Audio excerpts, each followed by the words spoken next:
Roxana Padmini Bibi, welcome to WeCan. You lead with healing, with spiritual awakening, with meditation and awareness practices, deepening self-awareness, centeredness, reframing sexuality as a non-dual Kabbalistic teacher to support others on their journey.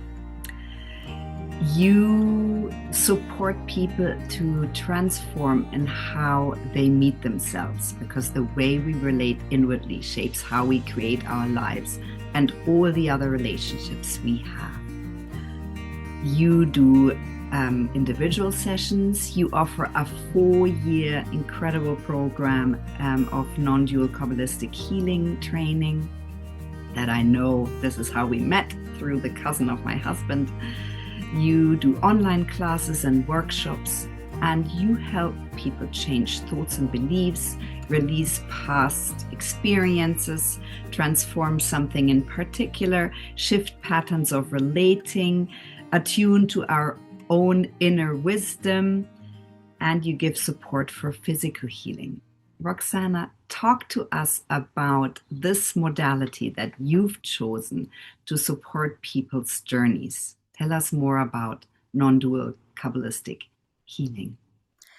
So the non-dual tradition comes from many, many paths. We could say that every faith on the planet has a non-dual or mystical aspect, which essentially describes all of life as being one. And of course, in our daily experience, we experience each other separately. There's Stephanie, there's Roxana, there's all the people listening. And yet, when we have those moments in life where we touch beyond ourselves, where we have an experience of, oh yeah, this makes sense, or I can feel the connectedness of everything. Non-dual traditions give us practices essentially to touch into that place of wholeness, we could say, oneness, interconnectedness. And I think that in our world today, where we're so fragmented, loneliness is a huge epidemic in our lives in all kinds of ways, that this pathway, however people find it, because it's present in faiths, it's present in actually living life. Because if this is the nature of life, we should be able to find that nature, whether we're a gardener, or whether we're a teacher, or whether we're a parent. And we all have those moments because we're built out of this, and we're built for this level of relationship. And I think traditionally, people often see the spiritual path as a path to attain something. And in my experience, it's really a path of opening our hearts to more and more ability to relate. And it's that ability to relate on larger and larger levels and more intimate levels, like really relate to the moments that we struggle with, really relate to the moments that we'd rather hide or we'd rather suppress, really relate to the moments that bring up conflict between the self and the other, even with our loved ones, especially sometimes with our loved ones. It's that ability to relate that I think that is the great gift of spiritual traditions. I have so many questions, Roxana, because it sounds like a beautiful, beautiful healing modality. Talk to us a little bit how you got to it.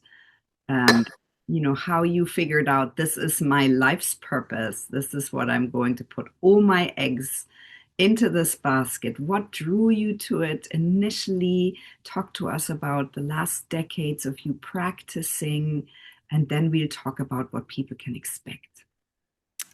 So I think sometimes there's a part of us that thinks it's leading our life, like the light in a lighthouse.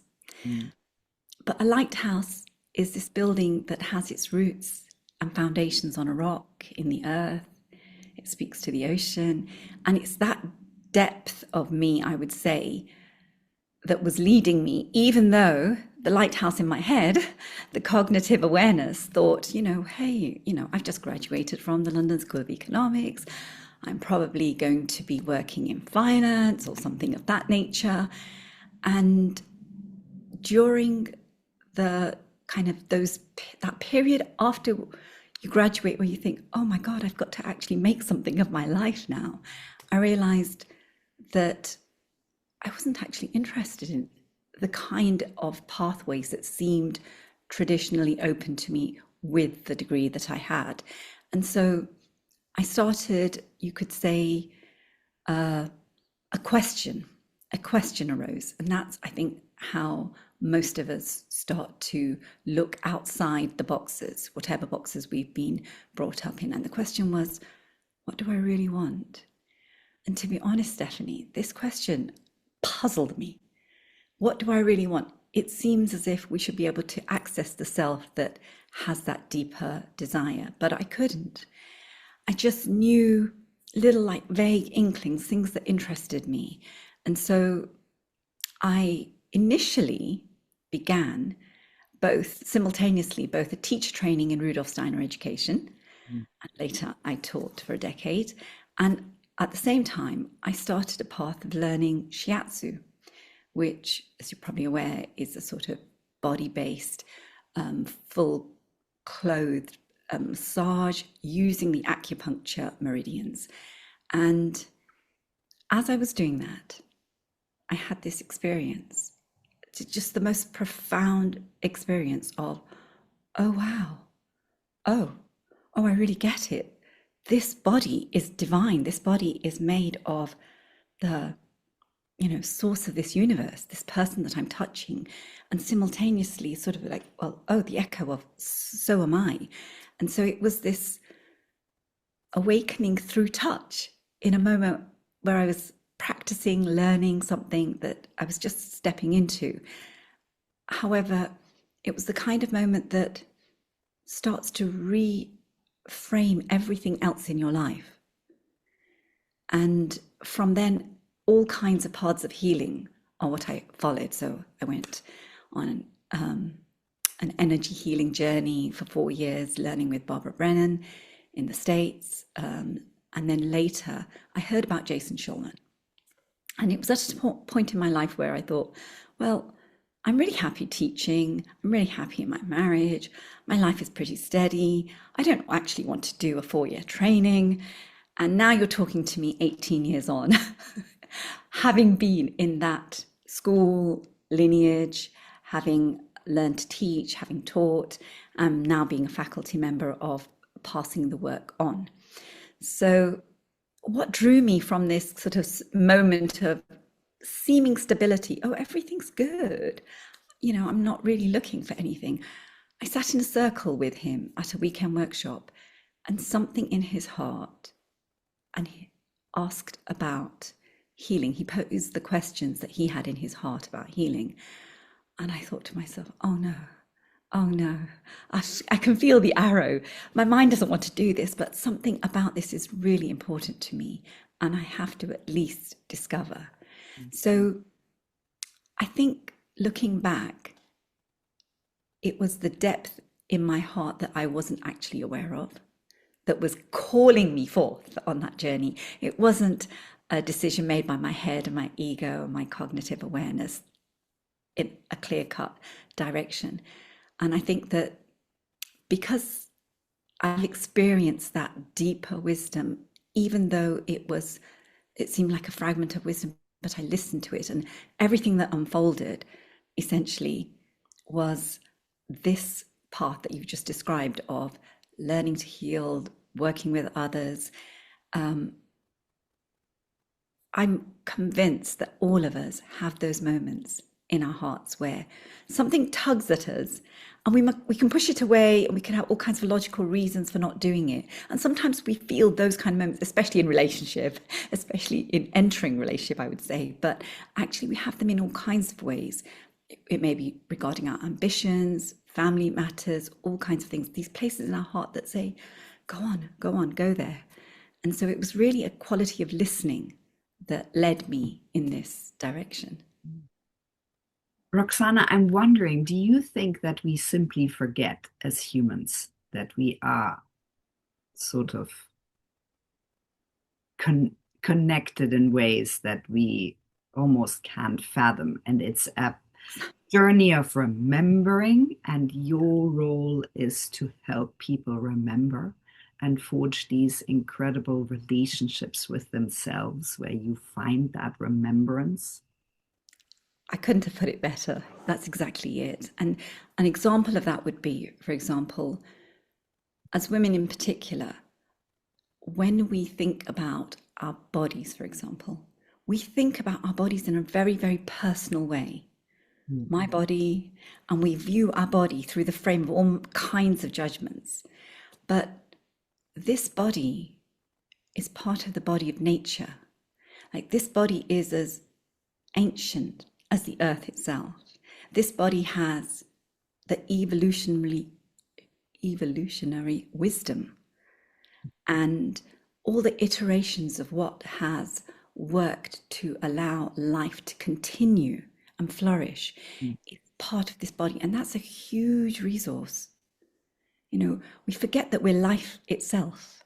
Now it's winter in England, but everyone's aching for the spring, for that bursting of the flowers on the trees, the buds, the grasses, the leaves. However, all of that happens in our being day to day. And we don't usually pay attention to that, and we don't have that perspective on ourselves. The perspective we have is very limited and through the frame, ultimately, of how society has taught us to look at ourselves. Roxana, so talk to us about, if someone is listening and this resonates and it feels like something that they, want to follow up on. Talk to us about how this works.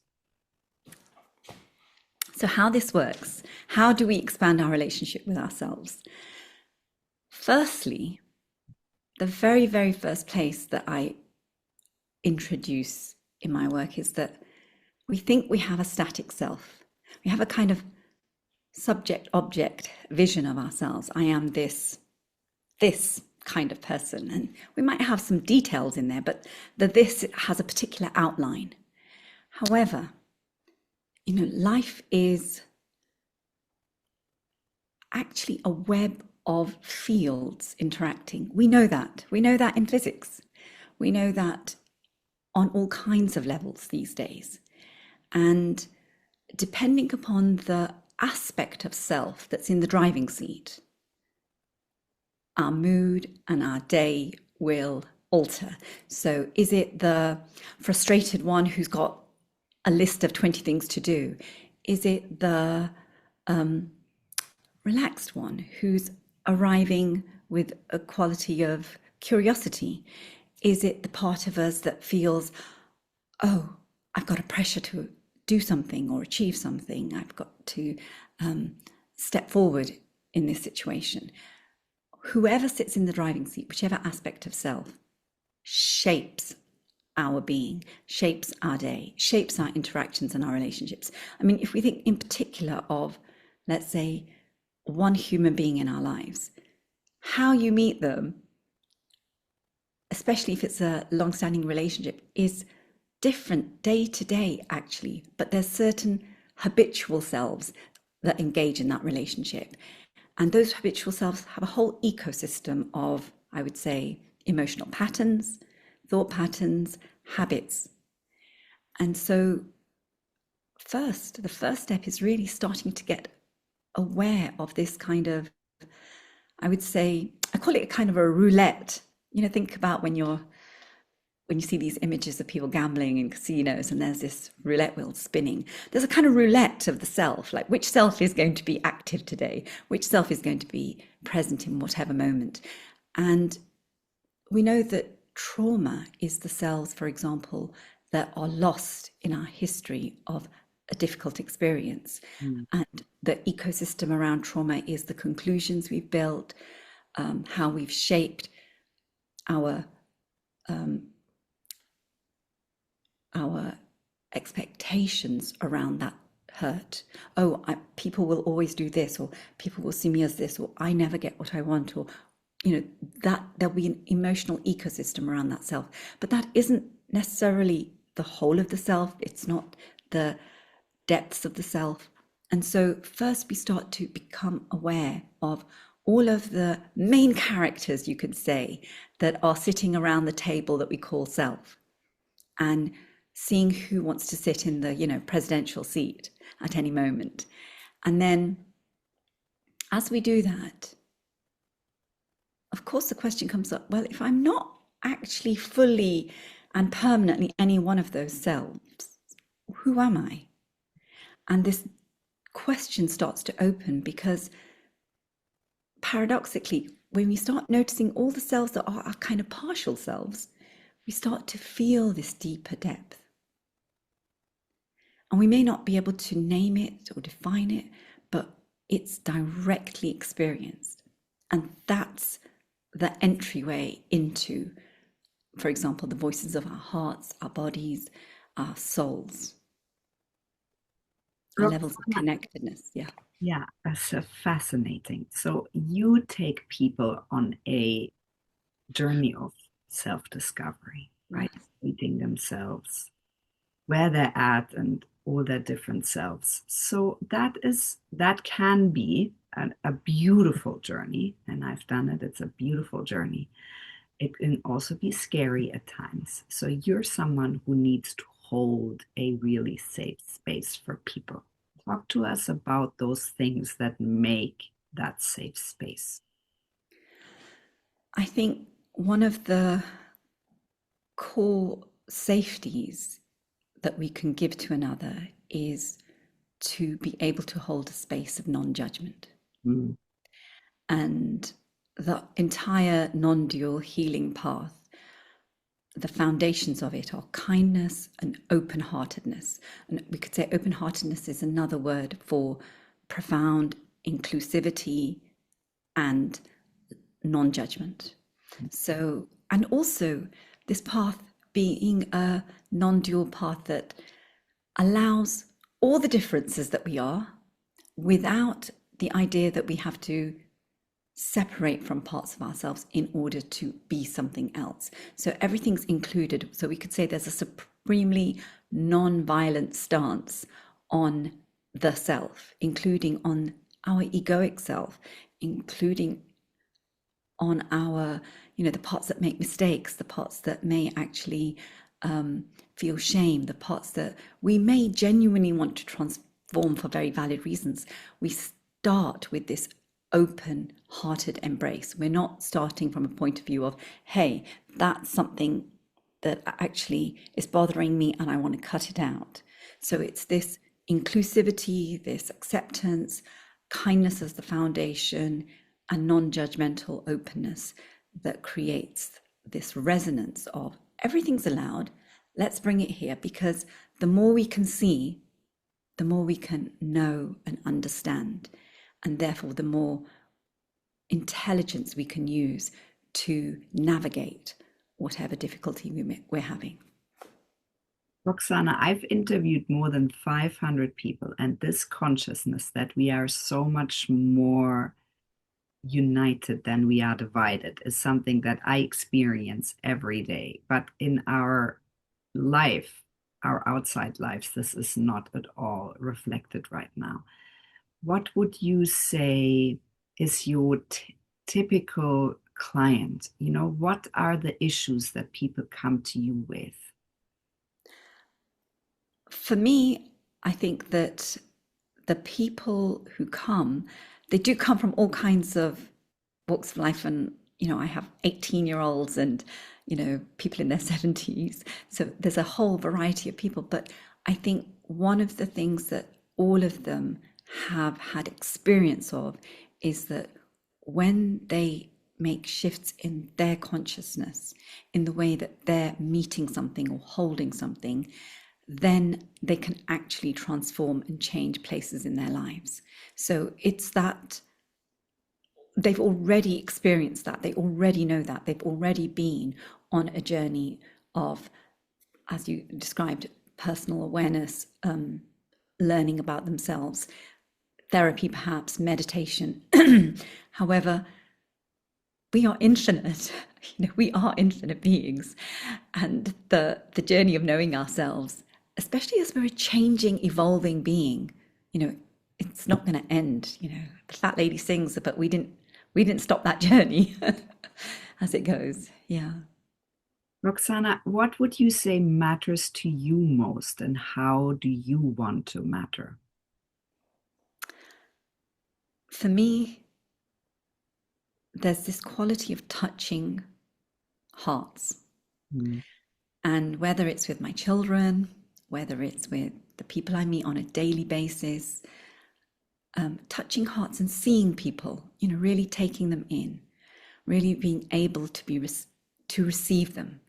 Because one of the qualities of spaciousness and presence is that we become receptive. We can really receive each other rather than beings who are really full of their own inner world and we only see and we only analyze. And, we have a lot of capacity in our lives to see and analyze and gather, but to receive another, to really allow ourselves to hear their hearts or to touch that space.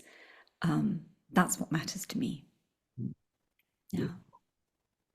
So, what does success look like for you? Oh, interesting. Success can look like making a whole bunch of mistakes and holding them tenderly. It can look like doing something fantastically well and discovering, the gifts that I've honed have entered, a further dimension. But it's that whole relationship again. Like, how much can I be in contact? And I'll give you an example that's really simple. Is that, I'm a mom through adoption of two young girls, and my 4-year-old has quite a lot of fire in her, and there are regular tantrums and refusals. And I would say success is, how can I meet this place that I'm struggling to meet? How can I breathe and bring a little bit of space into this little fiery interaction I'm having with my child, or she's having with me? How can I bring a little bit more space? Because surprisingly, we usually think that we have to be so much, but actually, if we empty out, and a huge part of relating is emptying out enough, rather than being something specific, emptying out enough to go, oh, this is what matters to her in the moment, and this is what matters to me in the moment, and we're at different sides of the coin. How can we bridge that? It's the space to see, it's the space to meet. And I think that if I was to say, look at my life, sort of imagining myself even like 40 years on from now, I would like to say that I've grown my heart's capacity to be with myself and other people. That capacity has grown, and that's my definition of success. Yeah, that's what we can all hope for. Yeah. Roxana, so I'm wondering, you hold this safe space for people, and that is your job. How can you make sure that you can show up as your most expanded self? What sort of framework do you have, or daily practices to keep you fully present, fully aligned, and showing up as that, So one of the ways that I do that is that as soon as I wake up, I have a focus on aligning myself, like listening to whatever is happening within and aligning myself to the depths of me. And I would use the word God, divine, life, and moving into my day, having touched that relationship. And also because of the nature of the work that I do and the meditations, pathways that I teach, what they do is they become ways of thinking and feeling and interacting. So rather than taking time out to, say, sit on the yoga mat to do a particular practice, the kind of practices that I've been involved in, for all my life pretty much, but particularly the non-dual practices for the last 20 years, they start being woven into your being. So it's the moment to moment realignment. I may look like I'm about to boil the kettle, but I'm also taking a breath and realigning and noticing something.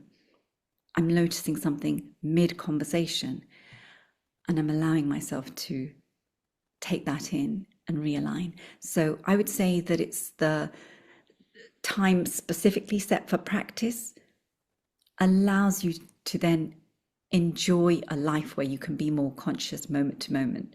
Just like when we go to the gym, we want to get stronger, we want to get fitter, but we want that so that we can live more freely, so we can enjoy the activities we're doing.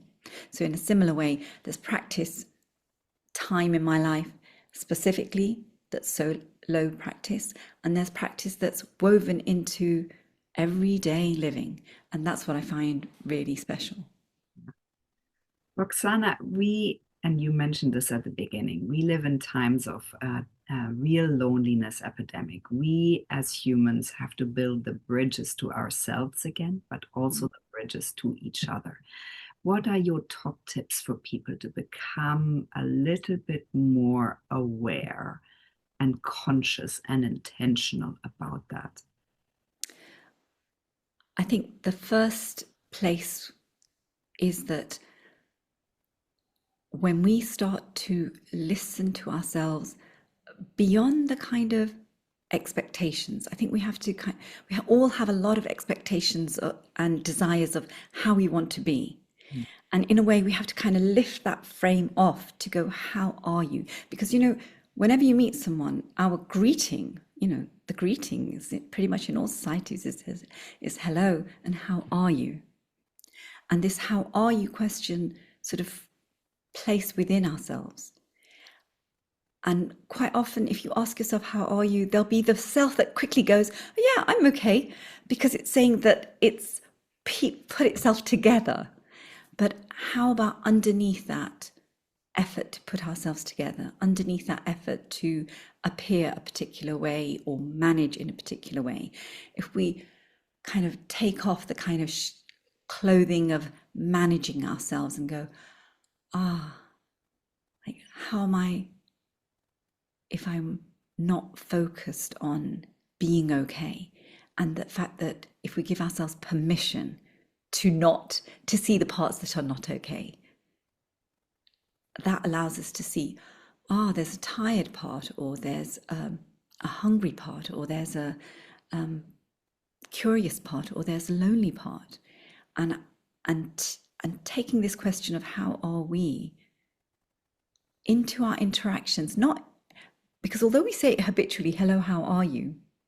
What if we were in an interaction with somebody and we just kept holding that question, how are you? As the other person's, talking to us, maybe we're at work, maybe we're in the shop, maybe we're on a train, but we still hold this question, how are you? In a really simple way, because meeting each other and relationship is something we're doing all the time. We do it and we live it. That's what our lives are made of. But to start doing that consciously, to bring even one question and one curiosity that you want to keep discovering this person, because to keep asking this question, how are you, is to invite continual discovery. And it creates a little bit more space. So how are you towards ourselves? Taking off the shoulds and the wishes of how we wish ourselves to be. And then also adding that in an interaction with another. Thank you for that, Roxana. So what would you say are the challenging parts of your life and your purpose? I would say that parenting, certainly. I'd say it's the most challenging, because what I discover is that here I have a certain vision, and here, my head and my best thinking and my best ideals and desires of mothering are one aspect of me. And then as I go deeper, if I think about how I speak, if I think about my heart when it opens, when it doesn't, if I think about my belly and sort of my own fire and the angry mum in me and the reactions that come up in my cells, there's a whole world of mothering that is quite far from my, heady ideals. And so I think that navigating those with the wisdom from my healing paths is an ongoing life task, and that's a challenge. And in terms of my own, you could say, spiritual path, I would say initially I was attracted to meditation and spiritual healing because I wanted to feel better, because I'd had a very, very difficult life, very difficult childhood, and all kinds of experiences that I needed to make shifts from. And now in my life, those places may come up, but I'm so much more skilled at how to be with them tenderly, what to do in a moment if they sort of are activated. And I would say that now creative purpose is more my challenge. How can I give? How can I contribute? How can I also enjoy the process of creative aliveness? Because I've got so much more capacity now than previously when I was really engaged in the depths of my own personal struggles and what to do with that. So I would say it's healing starts to be less about restoring or fixing parts of ourselves, and it starts to be more about wholeness. And how can I express this wholeness? What can I do that brings me fun and joy and delight? And what can I do that will share that with another, help another, and bring this sense of joy and aliveness and playfulness, creativity? Because ultimately healing leads to creativity, because it leads to more of the self, and the self is naturally creative. Can you hear my cat? Roxana, I love what you're saying, and it sounds so beautiful. What can we say to people who are really struggling? There's a lot of people who are really struggling right now. Just get through a day. What would you tell them? What are the first things to do? I would say that the first things to do when we're really struggling is ideally reach out to a person, because it's in that contact, like to find one safe harbor. And that could be somebody you know, but it could also be somebody that we meet. We meet so many people through the online world, whether it's in our, because our friends are overseas or in other places, or whether it's through social media, or whether it's through taking a course of some kind, because there is so much material that people have placed in the world of the internet, essentially. There are meditations galore, there are yoga practices galore. I would say that the first thing is to reach out and to find something that starts to bring soothing, because I don't think you can actually step forward into knowing what you might need next without soothing the system. I think when we're really in trouble, the first thing we need, it's like a child, like, I come back to the mothering, that, they're hurt. The first thing they need is simply soothing. And after that can come, oh, what really happened and what should we do about it? So those places come second. So whether it's a practice that's physical, whether it's a contact with a person, I think this element of we can find something to soothe us. I love this idea of one safe harbor. Thank you for mentioning that. It's the connection, right? As soon as we can connect to Yeah. someone, we can connect to ourselves. And and the journey can start from there. Roxana, um, so you do one-on-one sessions with your Yes. clients, you do online workshops and courses, and the 4-year course. Do you Yeah. want to talk to us a little bit? People can get in touch with you, thegreatintimacy.com,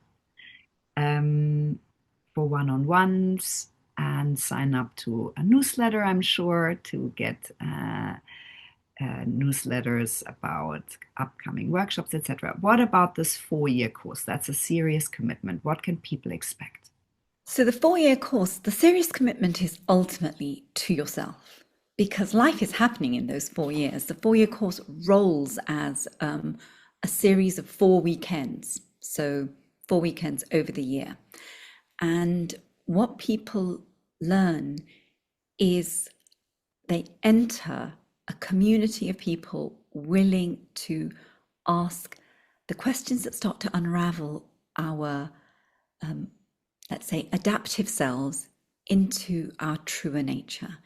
And this process is both a process of unraveling, unbecoming, dissolution, as well as discovering and creating anew.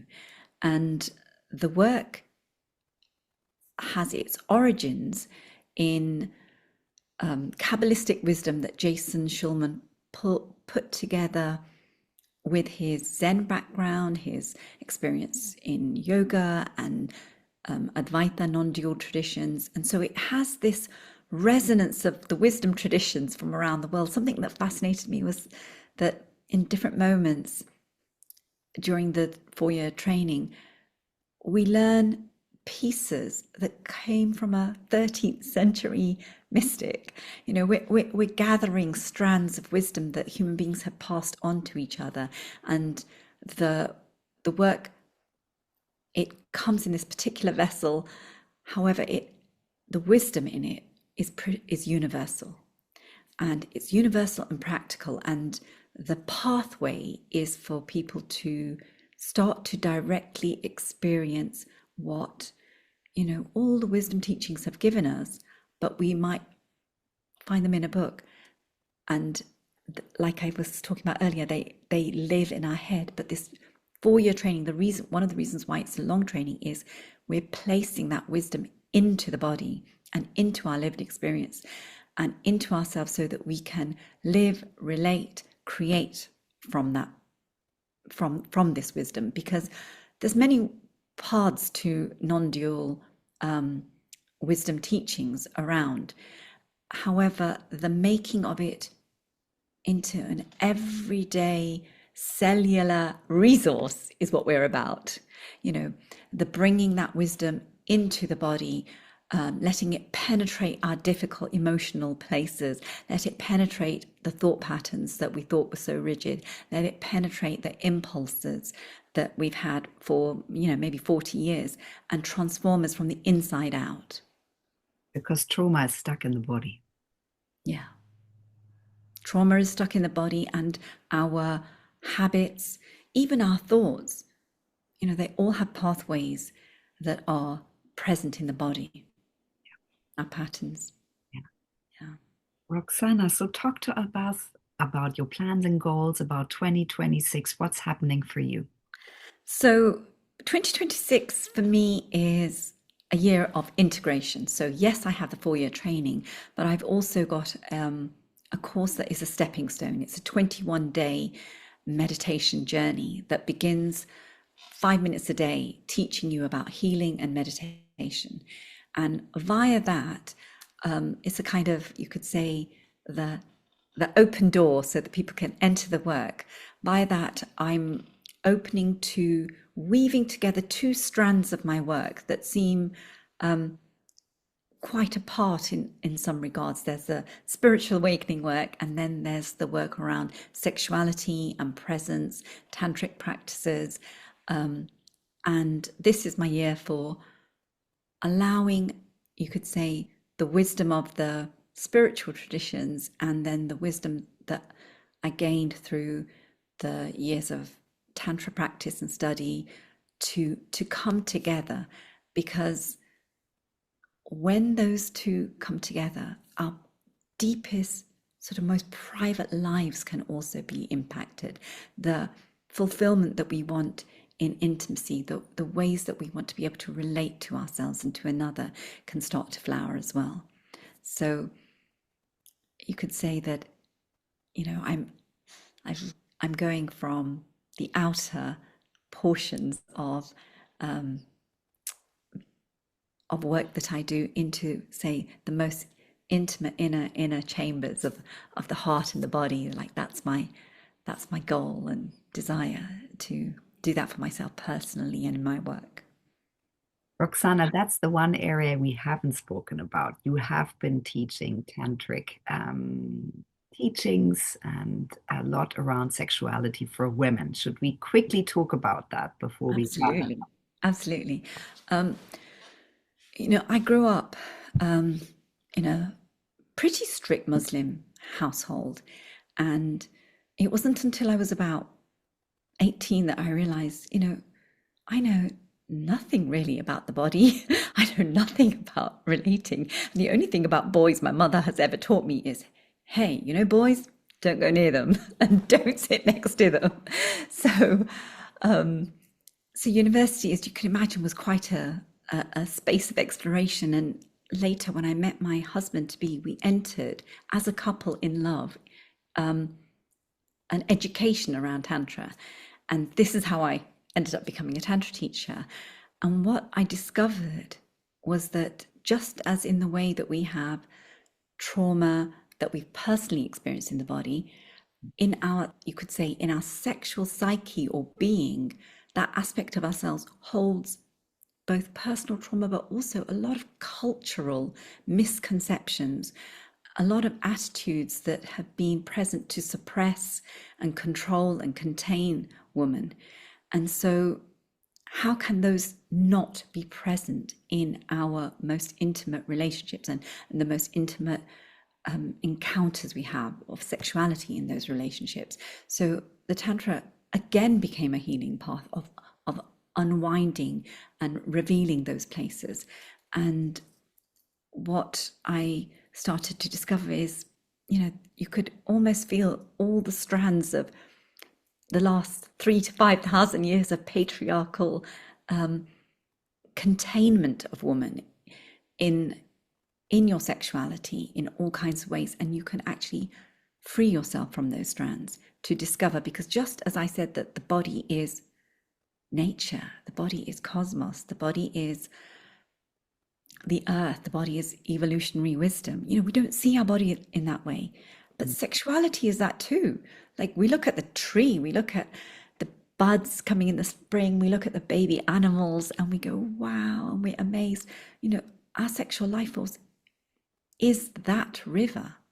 It's that river of renewal, but it can only be that river of renewal if we allow ourselves to start examining the places where we've absorbed the whole environment around woman, woman's body, woman's sexuality, and start to allow ourselves to be freed from that.